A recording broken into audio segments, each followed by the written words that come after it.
on. Okay. Hello, today on Three Dopes TV we're joined by Anna Watkins, reigning world double sculls champion, favourite for gold at London 2012 and all-round top banana as she embarks upon her biggest challenge to date, coaching 3 completely novice rowers, attempting to row 100 miles of the Thames upstream from Ham House in London to Oxford. Hello Anna. Hello. Can you just tell us a little bit about the project and why you've chosen to get involved? The project's raising money for the Motor Neurone Disease Association, and it's because I've got some family contact with the guys who are doing it, and I think it's a really amazing course. I also think they're a bit nuts because it's a really long way and they're going in a really heavy boat, and I don't think they know even a tiny bit what they've let themselves in for. And so maybe I'm just here because I'm amused to find out whether they're going to make it or not. And just how difficult a challenge do you think the Dopes are taking on? Well, they reckon they're going to be rowing for 13 hours a day. Now, I wouldn't contemplate rowing for more than 3 or 4. So, and I do it for a full-time job, so I think they're bonkers. I think they'll need to get fit, and if they do their training the time I'm going to set them, then they've got an outside chance, I'd say.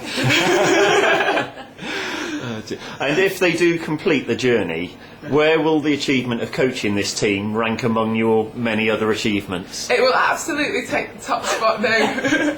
It depends how difficult the challenge is, doesn't it, how it ranks, and I think this is one of the most difficult challenges I've ever come across. And what's the longest that you've actually rowed for yourself, and how difficult did you find that? The longest I've rowed for myself was a race over 50 kilometres, and that took 3 and a bit hours, and everybody was in tears and we vowed never to do it again. I did actually point this out to Julian, who had a theory on this, and he said, yeah, but she's just a girl. Julian! You can tell Julian that I'll take him on a rowing machine anytime he would like. That sounds like a plan. And what level of food and liquid will they need to consume to fuel their bodies for over 12 hours of rowing a day? I think they'll need at least 5,000 or 6,000 calories a day. They'll need to keep drinking probably a litre every hour of sports drinks. They'll need 3 hearty meals inside them, and they'll need to just keep on munching the whole way through those rowing stints. Talking a bit more about yourself now, Anna, how are the preparations going for the forthcoming World Cup series? My preparations could be a little better. I've got a back injury, but that means I've got plenty of time to keep an eye on you guys. And looking ahead to 2012, how often do you think about racing in front of a passionate home support and maybe winning an Olympic final? I do think about that a lot, especially in the gym on the rowing machine or on the cross trainer, which is not my favourite form of exercise. I prefer to be outside on the river. You need something to keep you going, and I do imagine racing down the course at Thorny Lake and imagining the crews around us and the noise, the roar from the crowd, and just how much I'll be able to get out of myself in that situation. And after going for so long unbeaten, what's it like to wake up in the morning knowing that you have the fastest boat in the world? Sometimes I think about it when I'm going to sleep, and I get excited and I can't go to sleep, so I have to stop thinking about it. It is really special. I know that I've been in doubles that have gone quickly and won worlds and Olympic medals, but this double is something else, and I know that I'll never have another chance like this. I'll never have another partner that I work with as well, and I'm a bit sad for when it'll all be over. For the moment, I'm just enjoying every minute of it. What 3 words, Anna, would you use to describe yourself? Enthusiastic, determined, and open. Fantastic. And what 3 words would you use to describe your rowing partner, Triple Olympian Catherine Granger? Ambitious, conscientious, and I wouldn't say infectious. I mean that in a motivational sense.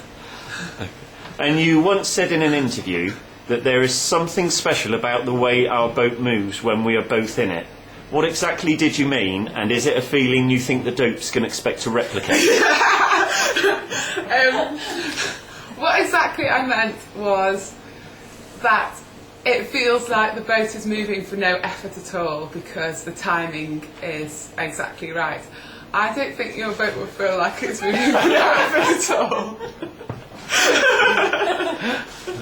And as coach to the dopes, it's your job to inspire them. How do you plan to do this, and who inspires you?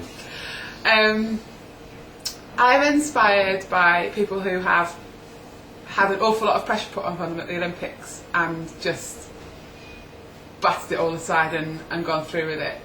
Anyway, you know, Sir Steve Redgrave obviously is a hero in our sport, and he's just kept his nerve on 5 occasions, and each of them a little bit closer than the last. And I think the confidence that he took into his racing is, you know, something we can all learn from. I think the guys have got their own motivation. I think they're doing it for an extremely good cause, and they don't need any cheerleaders. I think they'll dig deep when it matters because they know how much it counts for. And before we let you go, if there was just one piece of advice that you would give to the dopes, what would it be? Keep eating. Fantastic. Anna, on behalf of the 3 dopes, the Motor Neurone Disease Association and MND sufferers around the country, we would like to say a huge thank you for your support and commitment to our cause. Please remember to visit www.3dopesinaboat.webnode.com to follow our challenge and to make a donation. Anna, thank you very much. Thank you.